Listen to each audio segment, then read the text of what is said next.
Welcome. My name is Andrea Brown. This is Thrival Now, a new YouTube channel where I'm committed to helping you go from survival to thrival. I've been sharing a few of the secrets from John, well, not a few, all of them, but I'm on the fourth secret today, sharing the secrets from John Izzo's book, The 5 Secrets You Must Discover Before You Die, a wonderful book that I highly recommend.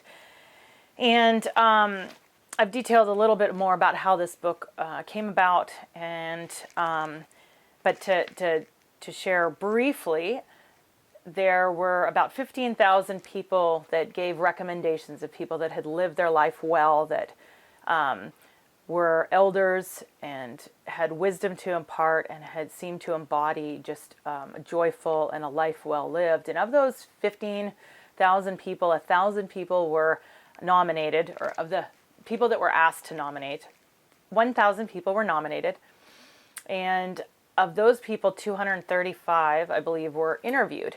And so these keys were distilled from those interviews. The first key I shared about was being true to yourself. The second was leaving no regrets. The third was becoming love. And today I want to share the fourth key, which is to live in the moment and celebrate the moment. The moment that we're living in is really the only gift we have.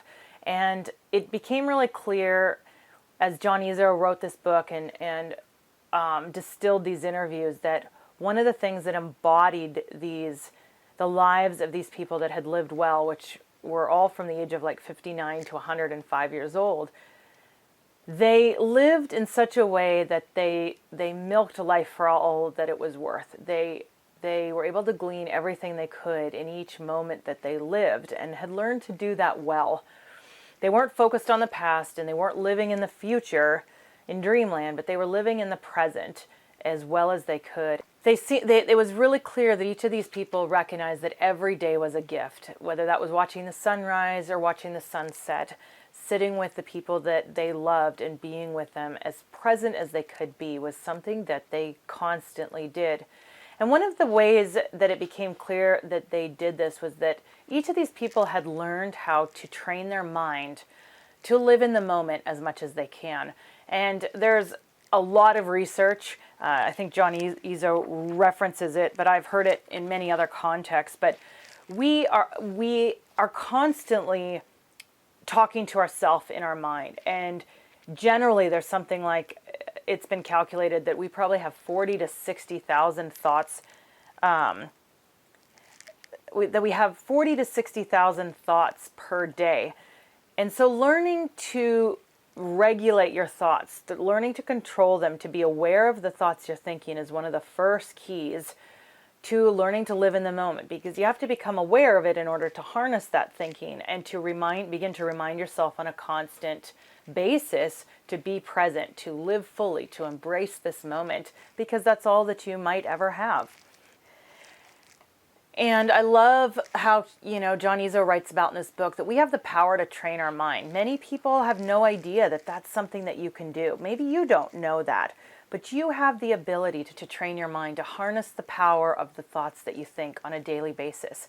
And if you want to leave a legacy, if you want to be somebody that leaves it all on the table, so to speak, that lives fully and expends all the gifts and the talents and everything that you can conceive of leaving behind, then one of the things you have to do is learn how to live in the moment. And to live in the moment, to learn how to live in the moment, you have to learn how to regulate your thoughts. You need to learn how to harness those thoughts, because most people are living on a daily basis being controlled by their thoughts, externally prodded by those thoughts, and they are not they're not setting the course of their life. They're being prodded and moved by what other people have said about them in the past, even when those people aren't even present in their life. They're still motivated and affected by curses that people have spoken over them, terrible things that people have said about them. And it's a terrible way to live your life, being propelled and by what other people have said about you, rather than compelled by the things that who you want to be, who you know you can be, and who you've been invited to be by other people that have gone before you, great individuals. And so I encourage you today to learn to train your mind for happiness, train your mind for joy, and learn to live in the moment. Because one of the ways, this channel is devoted to helping you learn how to thrive, no matter the circumstances. And one of the most important keys is that how you interpret every circumstance it affects how you feel, affects how you live. And you might not have power over all the circumstances you face, but you do have power over how you're going to interpret those circumstances. And as I've referenced before, when we faced a fire 5 years ago and lost basically everything we owned, we could have been bawling our eyes out, despairing for many different reasons. But the thing that my husband and I focused our energy around in that moment, living in the moment, was that we chose to bookmark the future and saying we are going to live such a way that we will look back on this fire one day and say that it was one of the best things that ever happened to us. We wouldn't wish it on our enemies or anyone else. This is a terrible thing to go through. But we are going to live in such a way that we will look back on that day as a gift. And so that was how we set our intention, living through that fire, that as terrible as it felt, as difficult as it was, we didn't want it, we didn't ask for it, all those things, but we set our intention and we chose to live as fully as we could, despite those circumstances, to harness those circumstances so that they would become a springboard for us. And so I encourage you today, live in the moment, learn to leave a legacy, be somebody that leaves it all on the table, that you expend everything in you, and you don't take anything to the grave. I'll see you next time.